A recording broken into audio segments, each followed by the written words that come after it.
Good morning, Mustangs. This is Miss Brooks yet again. This video is coming out Wednesday, March 18th. And this is going to be our reading second video, I believe. Now, we did the Diary of a Teenage Refugee. We did that yesterday. We might go over a little bit of it. I do want to get on to the next part, though, which is already having some people a little concerned or confused. I just want to clean slate with that and kind of understand, okay, this is what we need to work on. Now, if you look at the schedule, it says the Red Pyramid pre-reading. It is a pre-reading. I thought we were going to get the books in today. Well, yes, I thought we were going to get the books in yesterday or the day before. Turns out they are not.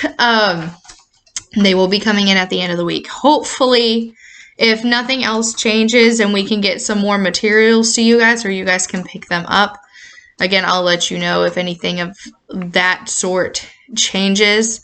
But if that continues to be the process that we're doing it at, then I will make sure and get those books out to you. Because it will be our new whole group reading book. But before we get into the pre-reading and going over a bunch of that with you, I'm going to go over and look at this yet again. Amira's story. I hope you guys liked it because it was, I believe it to be very similar to Esperance Rising, and you guys could compare the two and see, okay, this is what's different, but this is what's similar. Comparing the two. You should have done the 4 questions, 5 questions, one being a short answer. The short answer, if you remember, I wanted to be 4 to 5 sentences using race. We still need to keep that going. I know you're at home, but we still need to keep those expectations high, because not only am I going to see your work, but everyone else is going to be able to see your work as far as teachers go. We're going to review it, make sure it's where we need it to be, everything like that. So we need you guys to work your hardest. And I know you're probably stuck in your homes and you want to get some work done. So this is what the videos are for. And you can always come back and rewatch these if you're confused on something or you need clarification. Just feel free to watch as many as you want. So let's look at the text-dependent questions. Again, here's my yawning. Which of the following best describes the central idea of the text? Now, to eliminate some, we can automatically eliminate a few of these. So go ahead and pause and look at what you had for those questions, and then we'll go over it. Okay, we should be back. So looking at these questions yet again, did Amira build the camps? No. So we know B is not the correct answer. The United Nations needs to better protect refugees. That's part of it, but they only mentioned the UN in one tiny section of the whole passage. So that's not the central idea of the whole passage. So we can eliminate that one as well. More refugees should tell their tales in order to spread awareness about the many issues they face. That might, if you think about it, this is just Amira's story. And the passage isn't trying to persuade people to write about their own refugee stories. That might be the underlying message. But the central idea, it should be A. Amira is a normal teenage girl living through extraordinary circumstances as a refugee. So the circumstances being like, well, they have to be carried out by a smuggler. They have unique situations with the camp. Everything like that. So, and plus, it's Amira's story. So as soon as you know that it's Amira's story, Amira has to be part of the central idea. So that should have been question A. Now, even if you didn't get it all the way done, I know you're following along. If you're watching this video, we're literally going over the answers, so make sure you're thinking about it. Number 2, which statement best describes how the refugee camp was first portrayed in the text? Now, we can automatically eliminate B. The camp is engaging and fun because the community members make it so. Again, this is a very interesting story about her times leaving the camp and so on and so forth. So that wouldn't necessarily be a proper way to address something being fun and engaging. Because there's a lot of things going on, and a lot of them are not how she's used to doing those things. So we can eliminate B. That leaves A. It's safer and easier than life at home where there is war. We addressed that one of the sections in the passage. Make sure you're going back and looking at those, because if you look, I know it's backwards. I'm sorry. I wish I could help that. This one says homesick. Do you think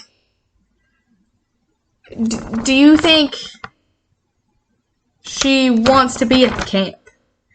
No, we related that to Esperanza. Now, it's a safer and easier than life at home. I mean, could be.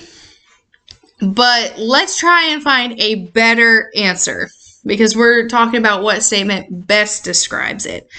Life at the camp is difficult and dirty. There's no sense of community support. That one, you can look at the evidence in the text and say, no, that's not the correct answer.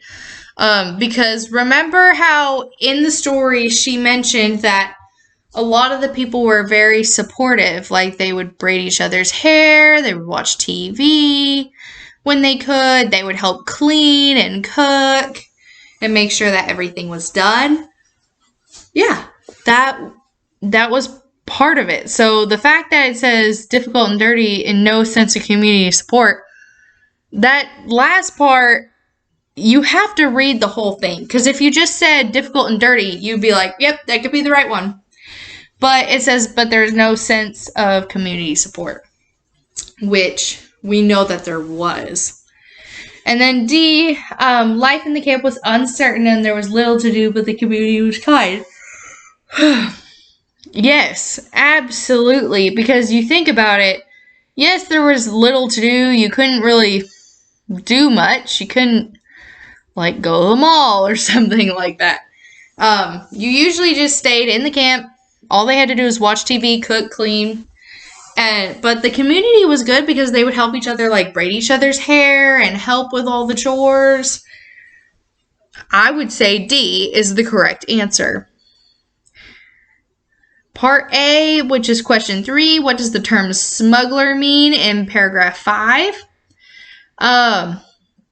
Someone who leaves the country to escape danger.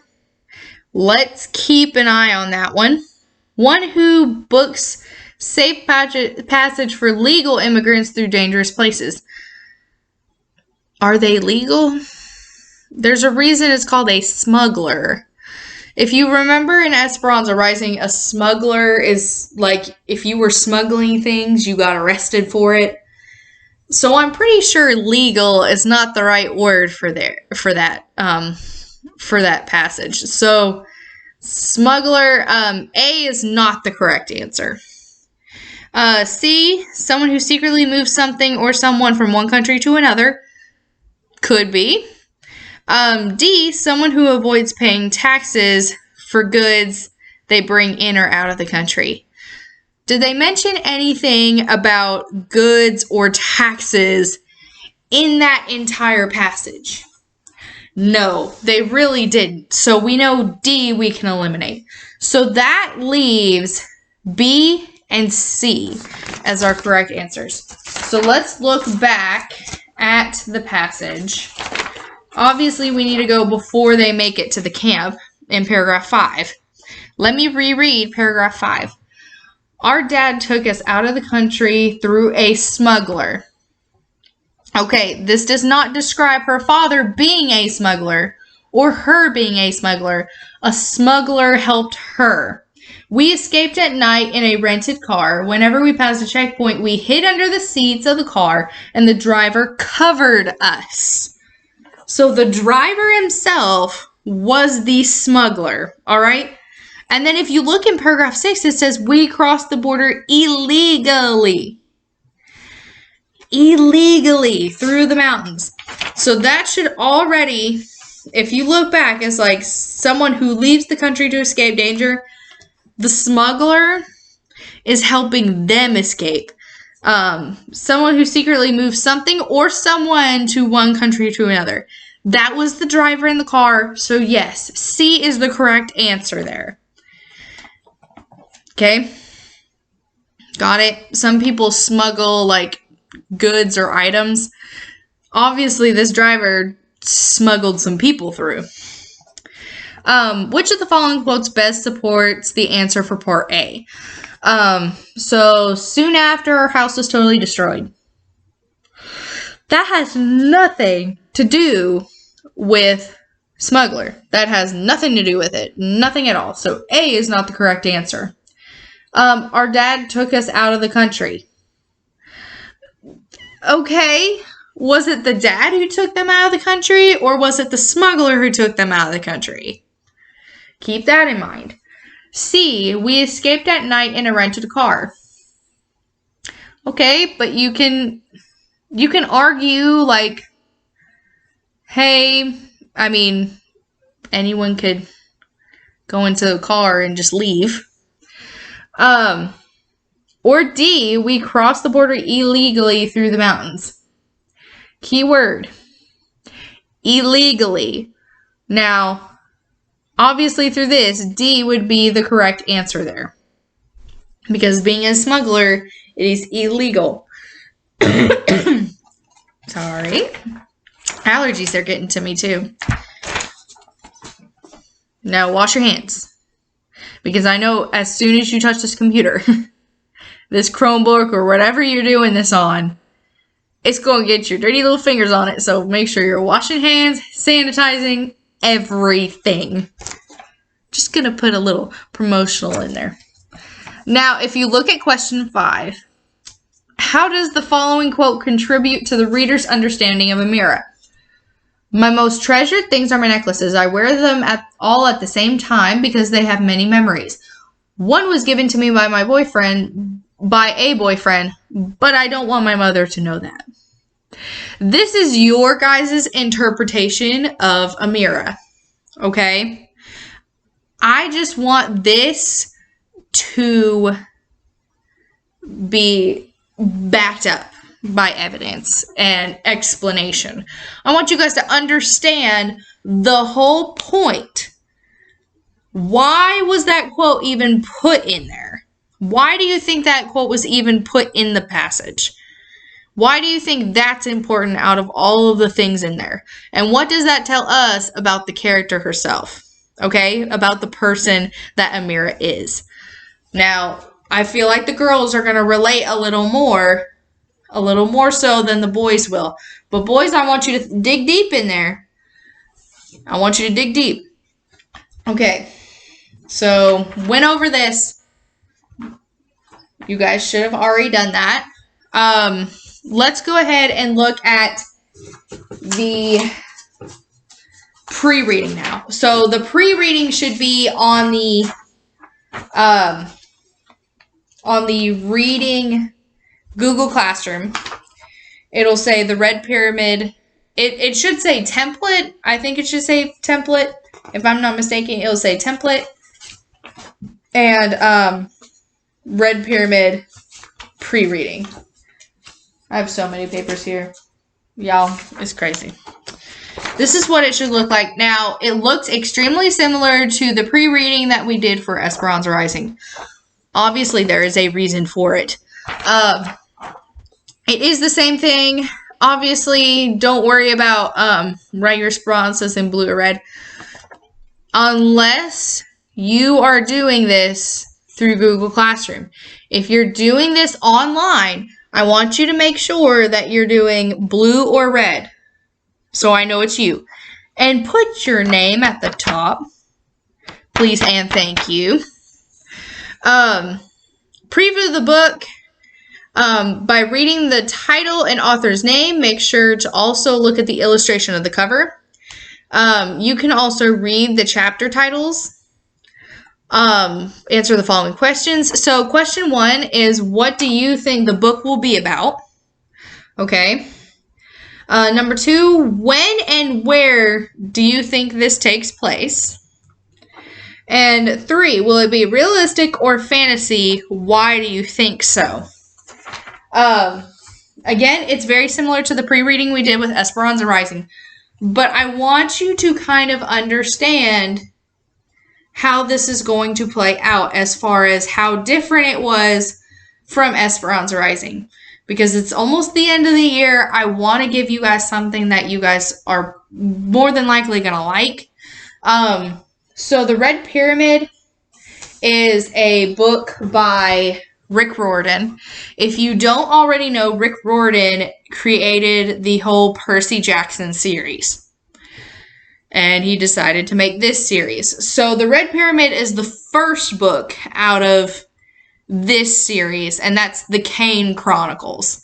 So even after you read The Red Pyramid, if you want to continue the series, it's the Kane Chronicles, and it'll keep going for you. Just putting that out there. A lot of you guys are going to also get confused with the chapter titles, because if you don't, I mean, they kind of go all over the place. I'm going to give you 3 chapter titles because the rest of them they're kind of random. But there's one thing I do want to point out to you guys. Chapter 1 is A Death at the Needle, and in parentheses it says Carter. Keep that in mind. Chapter 2 is An Explosion for Christmas. Weird title, but it also has a parentheses that says Carter. Chapter 3 is Imprisoned with My Cat. What in the world? Some of you guys are like, what is going on here? In parentheses, it says Sadie. Now, this is probably going to be like, what in the world? I want to get your guys' opinions on what you think this means. I don't know if any of you guys have read The Red Pyramid before or the Kane Chronicles, but I'm going to give you a hint. It is relatable to something we're working towards. Okay? Now, I do not have the picture, obviously, to show you. Like, I can't have a picture and go like this. What I'm going to do is I'm going to link a video in the description. It's up to you if you guys want to watch it. But someone actually made a fan-made trailer, like if the book was a movie. You could probably guess a little bit on what it's going to be about, but again, a lot of the details behind everything, they're still kept secret. They're still kept under wraps. I personally liked the way they did the video, and I just want to see your guys' reactions. I will also put a picture of the book in Google Classroom if I can find a decent one.